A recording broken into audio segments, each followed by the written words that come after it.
Assalamualaikum warahmatullahi wabarakatuh. Pagi, apa kabar sahabat-sahabat semuanya? Saya yakin semua dalam keadaan sehat, kaya raya, dan bahagia. Sebab kesehatan, kekayaan, kebahagiaan, kesuksesan, dan sebagainya, saya yakin itu yang diinginkan oleh semua orang. Coba saya tanya, siapa yang tidak ingin sehat? Siapa yang tidak mau bahagia?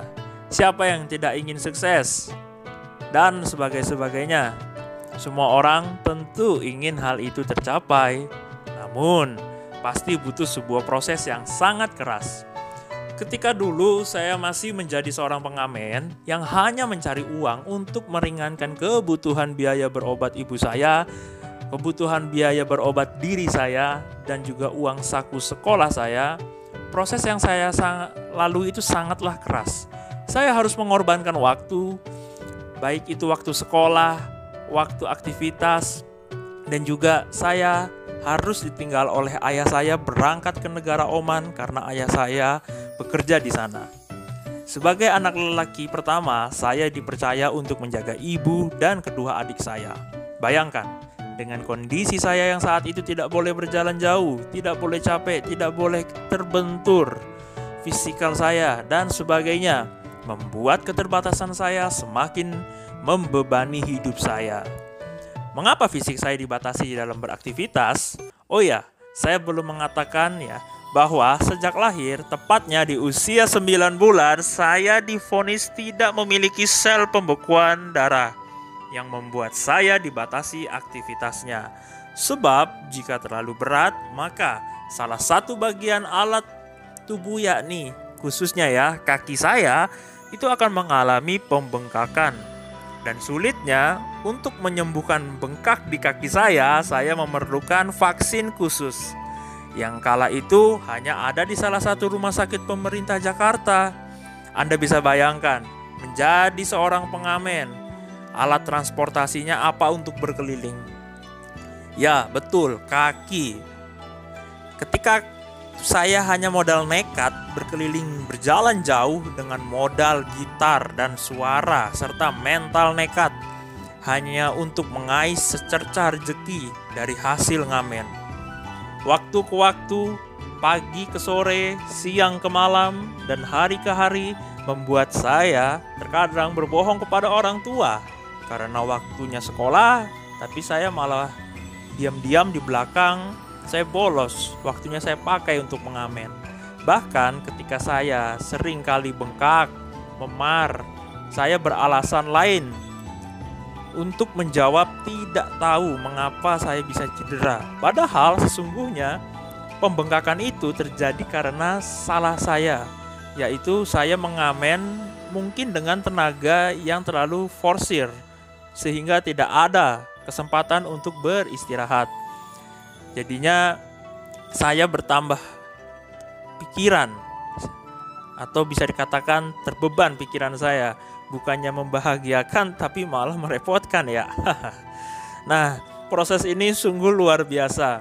Bayangkan, saya sambil mengamen berharap-harap cemas dengan nasib berapakah uang yang saya dapatkan, sambil memikirkan tindakan saya yang saya sudah lakukan kepada orang tua saya, yaitu berbohong bahwasannya saya mengamen dan berbolos sekolah, dan memikirkan juga kondisi fisik kesehatan saya, khususnya kaki saya, agar pulang ke rumah tidak terjadi kenapa-napa.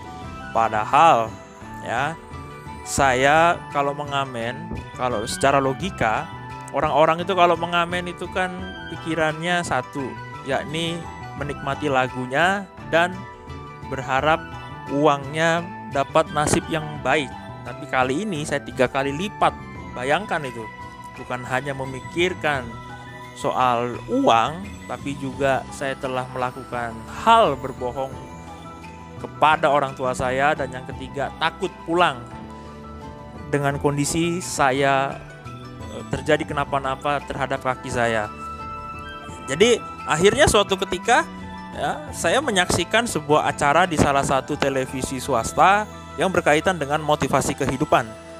Dari hari ke hari entah mengapa saya semakin terus sering menonton acara tersebut. tidak ingin tertinggal kata-kata yang diucapkan, sampai bahkan saya mencatat yang penting-penting. Entah kenapa saya menjadi suka dan saya praktekkan ke diri saya terlebih dahulu. Dari situlah saya mulai menyukai dunia motivasi. Saya mengumpulkan uang untuk membeli buku-buku yang berkaitan dengan motivasi kehidupan. Saya cari-cari di internet, Facebook, ternyata banyak sekali kelas-kelas motivasi dan seminar-seminar motivasi dengan investasi yang cukup lumayan tinggi price-nya ya. Dan ada juga salah satunya yang membuat saya tertarik, yaitu hipnoterapi, yakni penyembuhan baik mental maupun fisik secara alami dari diri sendiri. Akhirnya saya pun sudah bertekad untuk menjual gitar kesayangan saya, dan ternyata uangnya masih juga kurang. Ditambah dengan hasil ngamen pun ternyata itu masih sangat jauh. Jadi dengan inisiatif dan rasa penasaran saya yang kuat, akhirnya saya pergi ke kantor yang mengadakan workshop kelas hipnoterapi tersebut. Mengenai apa sesungguhnya hipnoterapi itu, pokoknya menggali informasi-informasi mengenai kelasnya dan apakah bisa saya nego atau bisa saya tawar. Dan tiba-tiba seorang founder atau katakanlah direktur dari lembaga hipnoterapi tersebut melihat dan mendekati saya. Dan dia bertanya, apa alasan Mas Bintang di usia yang masih sekolah kok mau mengikuti pelatihan ini? Saya jelaskan alasan saya dari nol hingga akhir, bahkan tentang kehidupan ya, dan keadaan saya itu begini. Pokoknya saya jelaskan semuanya, unek-unek saya keluarkan, saya jelaskan. Dan besoknya entah mengapa ya, bagaimana beliau ini atau sang master hipnoterapi ini menelpon saya, dan dia mengundang saya untuk menjadi peserta dengan biaya semampu saya. Saya sangat senang sekali kala itu, sujud syukur kepada Allah Subhanahu wa taala. Ibu saya mengizinkan, terus juga ayah saya pun mengizinkan. Jadi 2 hari pelatihan yang saya ikuti ini, alhamdulillah saya resmi mendapat Certified Hypnosis dan Certified Hypnotherapy. Entah mengapa semenjak saya selesai mengikuti pelatihan hipnoterapi tersebut, diri saya seolah-olah ada yang berbeda. Tidak seperti saya yang dulu atau saya yang sebelumnya, yang banyak sekali beban pikiran, banyak sekali stres, banyak sakit-sakitan. Kali ini saya merasa lebih tenang, lebih ada motivasi kepada diri saya sendiri. Saya menjadi sadar dari arti kehidupan ini, bahwa sesungguhnya fisik, mental, keluarga, uang, dan sebagainya itu semua hanyalah alat untuk tunduk dan patuh kepada Sang Ilahi. Selama saya tahu siapa saya, kemana saya, dan apa alasan saya dilahirkan, maka uang, keluarga, dan kesehatan, kesuksesan, dan kebahagiaan itu ternyata akan datang dengan sendirinya. Ini real, bukanlah cerita dongeng dari negeri antah berantah, bahwa ketika kita bersyukur dan mendekatkan diri kepada Ilahi, maka selanjutnya saya berkontribusi dengan memberi pertolongan kepada klien-klien, sekaligus mengasah kemampuan hipnoterapi saya kepada klien-klien yang memiliki masalah baik penyakit atau kehidupannya. Dari kontribusi itulah diri saya berkembang dan bertumbuh. Artinya saya mampu menikmati proses kehidupan ini dengan senyuman dan ketenangan. Ketika saya sudah bertumbuh dan berkembang, banyak orang yang alhamdulillah hingga saat ini masih mempercayai saya sebagai profesional hipnoterapis dan motivator self-talk. Followers pun menjadi bertambah banyak.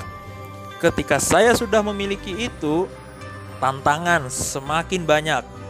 Ya ini, saya harus menjaga nama baik saya, eksistensi saya.